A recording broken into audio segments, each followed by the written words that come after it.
एक लड़के ने परीक्षा में शानदार अंक हासिल किए, लेकिन उसके पिता की बातों ने उसकी अनपढ़ मां के बलिदान को उजागर किया। मां ने गर्भधारण से लेकर पढ़ाई तक हर पल अपने बेटे के स्वास्थ्य और भविष्य का ख्याल रखा। उसकी मेहनत, प्यार और समर्पण ने बेटे को सफल बनाया। इस कहानी से हर युवा को अपने माता पिता के संघर्ष को समझना चाहिए, क्योंकि असली शिक्षा वही होती है। अनपढ़ मां की कहानी। एक मध्यम वर्गीय परिवार के एक लड़के ने 10वीं की परीक्षा में 66% अंक प्राप्त किए। पिता मार्कशीट देखकर खुशी खुशी अपनी बीवी को कहा कि बना लीजिए मीठा दलिया, स्कूल की परीक्षा में आपके लाडले को 99% अंक मिले हैं। माँ किचन से दौड़ती हुई आई और बोली, मुझे भी बताइए, मैं देखती हूँ।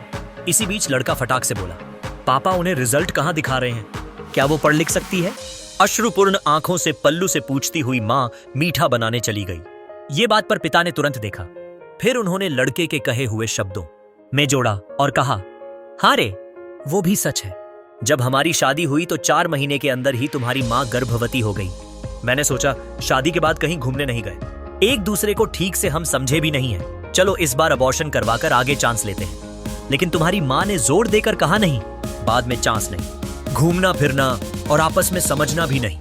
फिर तेरा जन्म हुआ। वो अनपढ़ थी ना, जब तू गर्भ में था तो उसे दूध बिल्कुल पसंद नहीं था। उसने आपको स्वस्थ बनाने के लिए हर दिन 9 महीने तक दूध पिया। क्योंकि वो अनपढ़ थी ना, तुझे सुबह 7 बजे स्कूल जाना रहता था, इसलिए उसे सुबह 5 बजे उठकर तुम्हारा मनपसंद नाश्ता और डिब्बा बनाती थी। क्योंकि वो अनपढ़ थी ना, जब तुम रात को पढ़ते पढ़ते सो जाते थे तो वह आकर तुम्हारी कॉपी व किताब सह गया, किताबें बस्ते में भरकर फिर तुम्हारे शरीर को ओढ़ना से ढक देती थी और उसके बाद ही सोती थी। क्योंकि अनपढ़ थी ना, बचपन में तुम ज्यादातर समय बीमार रहते थे, तब वो रात रात भर जागकर वापस जल्दी उठती थी और सुबह का काम पर लग जाती थी। क्योंकि वो अनपढ़ थी ना, तुम्हें ब्रांडेड कपड़े लाने के लिए मेरे पीछे पड़ती थी और खुद सालों तक 1-2 ही साड़ी पर रहती थी। क्योंकि वो अनपढ़ थी ना। बेटा, पढ़े लिखे लोग पहले अपना स्वार्थ और मतलब देखते हैं, लेकिन आपकी मां ने आज तक कभी नहीं देखा।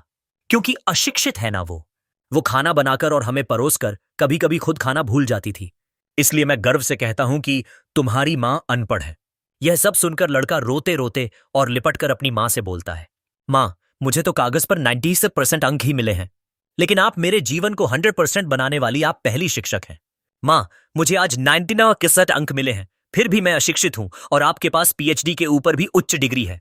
क्योंकि आज मैं अपनी मां के अंदर छुपे रूप में मैं डॉक्टर, शिक्षक, वकील, ड्रेस डिजाइनर, बेस्ट कुक आदि इन सभी के दर्शन कर लिए। ज्ञान स्वरूप प्रत्येक लड़का लड़की जो अपने माता पिता का अपमान करते हैं, उन्हें अपमानित करते हैं, छोटे मोटे कारणों के लिए क्रोधित होते हैं, उन्हें सोचना चाहिए उनके लिए क्या क्या कष्ट सहा है उनके माता पिता ने। कितनी भी डिग्री ले लो, कितने भी बेडिडे आदमी बन जाओ, पर माँ बाप के बेही है समर्पण के सामने आप कुछ नहीं हो। जय श्री राधे कृष्णा जी, राम राम जी सबको।